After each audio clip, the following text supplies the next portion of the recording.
Alright, today I'm going to be teaching you guys a couple things on Photoshop. The challenge for this lesson is adjustments. This is challenge for lesson 4, and the theme is your favorite museum. So for my favorite museum, I decided to choose the Cincinnati Museum Center. I went through this a lot as a kid, and just have some memories there, so figured I would do that. Alright, so first we're going to start with File, New. We're going to do 2500 width by 1200, 1250. Just make it half. We can call this adjustments.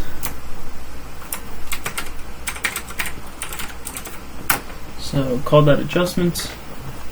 Actually, I'm gonna change how I did that.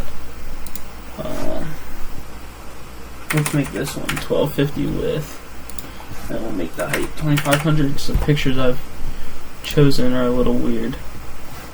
And let's zoom in on this. Bring that to 45%. I don't even like that size.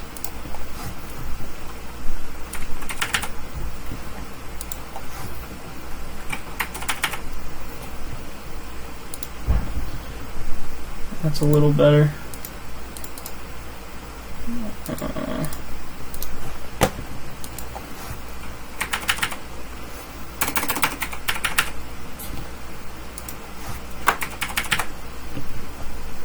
Let's just do 2000 width by 3000 height. That should give us a pretty good size. There we go. Alright, so let's zoom in again. So this little tool down here is this. You can change your amount zoomed. So I'm going to go to 43%, and looks like that was a little too zoomed in. So I'm going to bring it down to 40.33. And we can almost see the whole canvas. 38. And yeah, now we can see the whole canvas. Awesome. So this one's our background layer. First thing I'm going to do is use the gradient tool. This is the tool right here. Basically, let me change these colors. Let's do...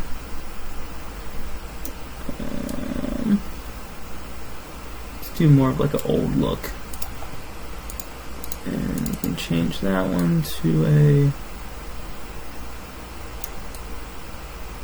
older kind of gray blue, and then we'll just use this tool from side to side. Basically makes that little gradient. You can see the like purple grayish fade into the blue grayish, and then you can choose different styles as well over here, but we're not going to use those. Alright, so first thing we're going to do, File, New, File, Open, and then I saved some files, so we're going to open this one. Basically, we are going to go to Image, Adjustments, and then here we can change a bunch of different settings, stuff like that. We can invert it. That's a tool where it makes it look better, inverts all the colors. It's a very common tool, but we do not want that, so take that back. Adjustments. Let's go ahead and look at levels real quick. This is actually very useful. If you have some weird levels here, you can kind of even it out and center it. So that takes away the darker tones and the lighter tones and brings it to more of like a general color. So I'm going to pull this over just a little bit. Yeah, and then you can change the amount of, it's basically the amount of darkness that's in your picture. So we can just kind of tone that down a little bit. Okay.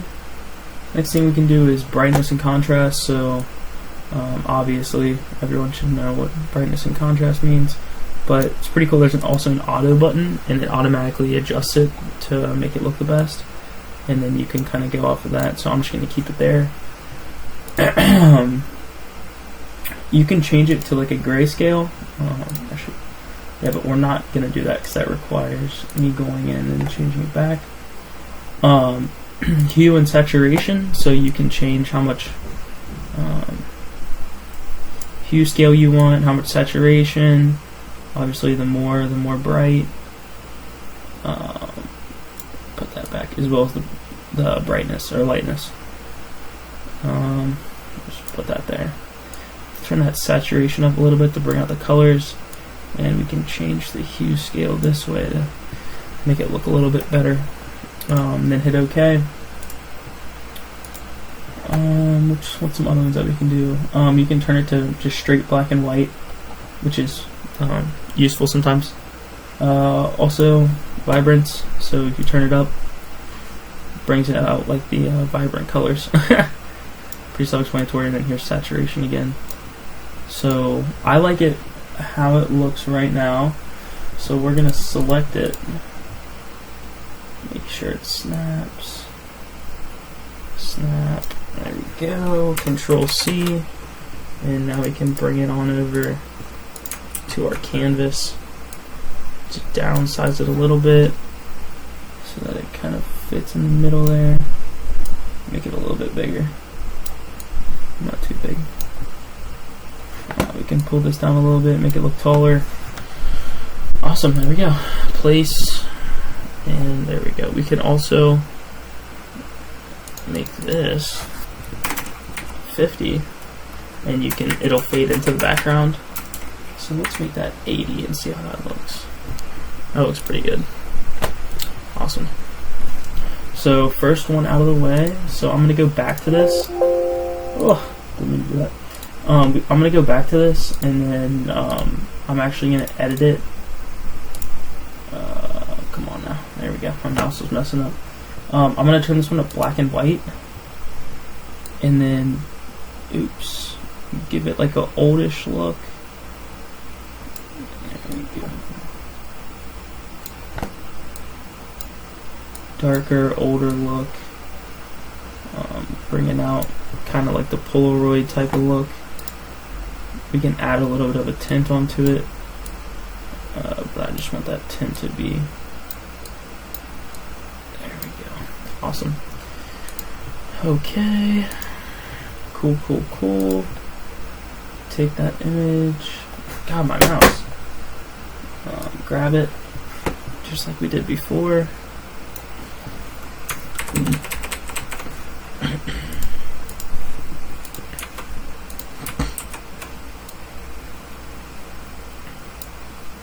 Place it here.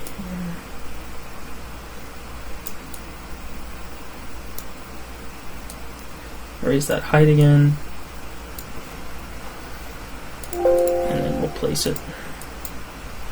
Oops, that's not what we wanted.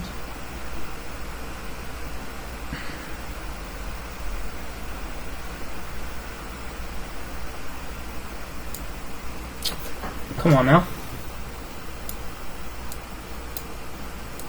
Oh my gosh.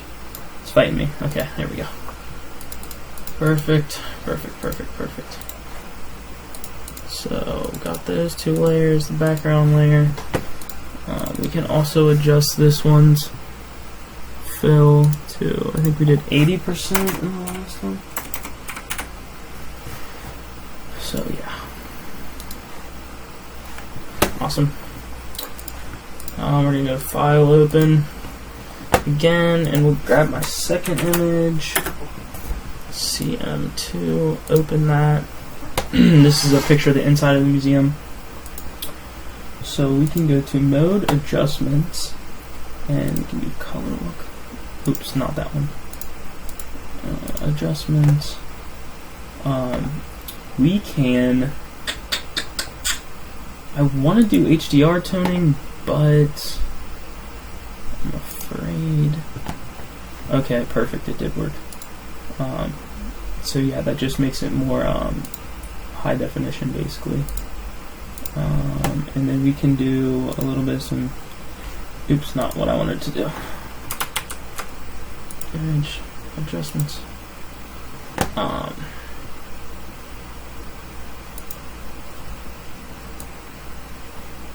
just going to turn the luminance down because it looked a little crazy. This is very intense as well. So, I think that's good. So I'm just going to copy this one over as well.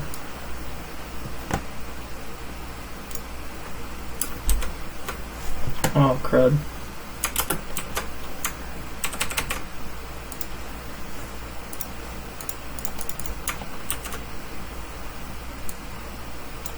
Awesome.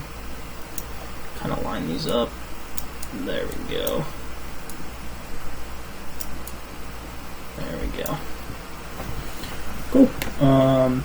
That's about it. We edited all these photos. This one we made it look older by basically going black and white and then changing all the different saturation tones. On this one we did HDR and then mess with the colors, making sure they're not too overpowering. And then on this one we basically just toned down the colors and the black and whites, faded the blacks, and yeah, that's about it. We also use the gradient tool. Just make sure you guys remember the move tool, crop tool, everything like that. Awesome. So we're gonna go File, Save As, and then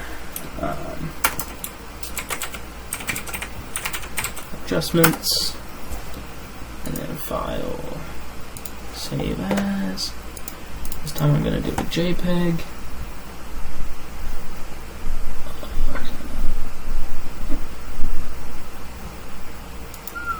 There we go. Okay, and cool. Both saved. That is the video, and I'm glad I got to teach you guys something.